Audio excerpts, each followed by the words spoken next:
Les Spartiates sont les meilleurs guerriers de Grèce et Sparte domine les cités depuis la fin de la guerre du Péloponnèse. Partout, ils mettent à la tête des cités des pouvoirs qui leur rendent compte. Athènes, Thèbes, Corinthe et les autres sont soumises à la volonté de Sparte. Mais la révolte couve. L'étincelle aura lieu à Thèbes. C'est dans cette ville qu'est né Épaminondas, dans une famille noble mais modeste. Réputé pour son excellence en stratégie militaire, il sera le général qui fera tomber la domination étrangère. Mais pour l'heure, Thèbes est gouvernée par un pouvoir oligarchique, impopulaire et brutal, mais soutien sans faille de Sparte. Pour garantir son contrôle sur la ville, une garnison spartiate est sur place pour le protéger. Une nuit d'hiver, le soulèvement débute. L'événement est préparé depuis longtemps. Un groupe d'insurgés s'infiltre dans la ville et les oligarques sont massacrés. En apprenant la nouvelle, la population se soulève et Épaminondas encourage la révolte. La garnison spartiate est encerclée dans la citadelle de Thèbes, la Cadmée.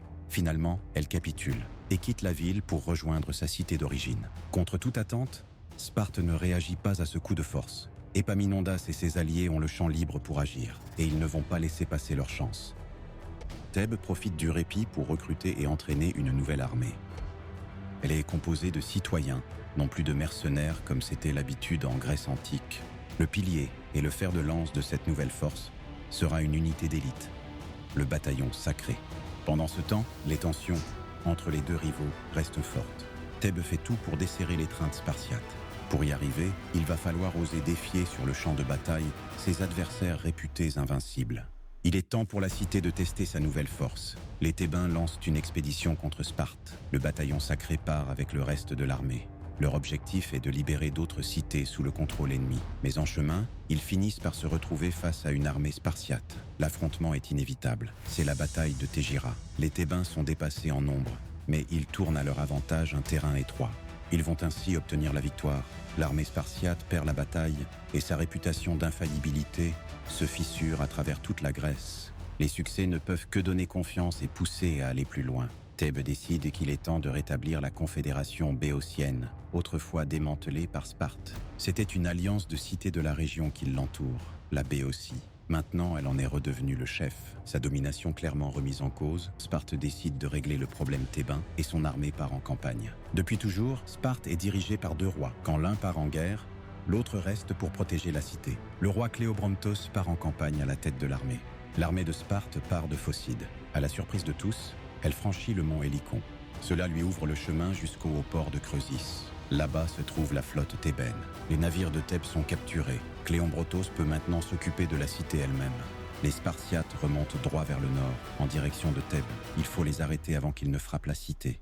L'armée thébaine part à leur rencontre et barre la route à 10 km de son foyer. Les deux armées sont face à face dans la plaine près de la ville de Leuctre. Une fois encore, les Thébains sont inférieurs en nombre. Les Égaux sont en même temps l'élite de la société et de l'armée spartiate. Ils sont 700. Ils sont renforcés par 1600 néodamodes. Anciens esclaves, ceux-ci quittent la servitude mais en échange acceptent de faire la guerre pour leur ancien maître. Mais le plus gros de l'infanterie est fourni par les cités alliées, 6700 hoplites. La cavalerie, elle aussi, mélange des alliés et des Spartiates pour atteindre 1000 combattants. Enfin, une infanterie légère chargée de harceler l'ennemi sous une pluie de javelots compte 800 soldats venus des villes alliées, les Peltastes. Plus de 10 000 hommes sont venus rétablir la suprématie de Sparte. En face, à l'inverse, l'armée de Thèbes est composée majoritairement de citoyens. Les hoplites thébains sont 3200, renforcés par 1000 hoplites alliés. Leur meilleure unité, le bataillon sacré, aligne 300 combattants. 1500 cavaliers et 1000 peltastes surclassent en nombre leurs homologues spartiates. Mais avec 7000 guerriers, les Thébains sont dépassés numériquement par leurs adversaires. Le champ de bataille est une plaine à côté de Leuctre. Au nord se trouve Thèbes.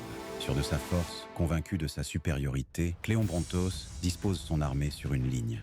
Il s'en tient à la stratégie qui lui a toujours apporté la victoire.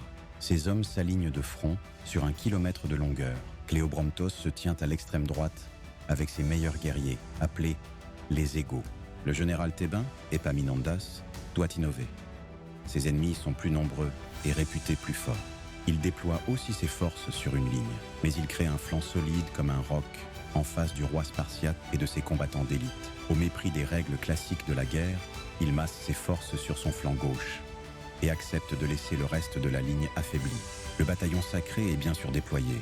La manœuvre s'appellera l'ordre oblique. Une innovation tactique est née.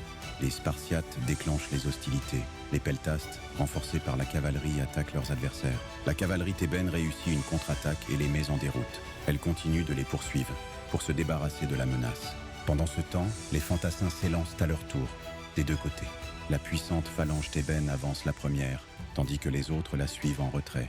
Elle arrive au contact des égaux et les enfonce comme un bélier enfonce une porte. La force du nombre est trop intense. Les Spartiates ne peuvent pas tenir le choc.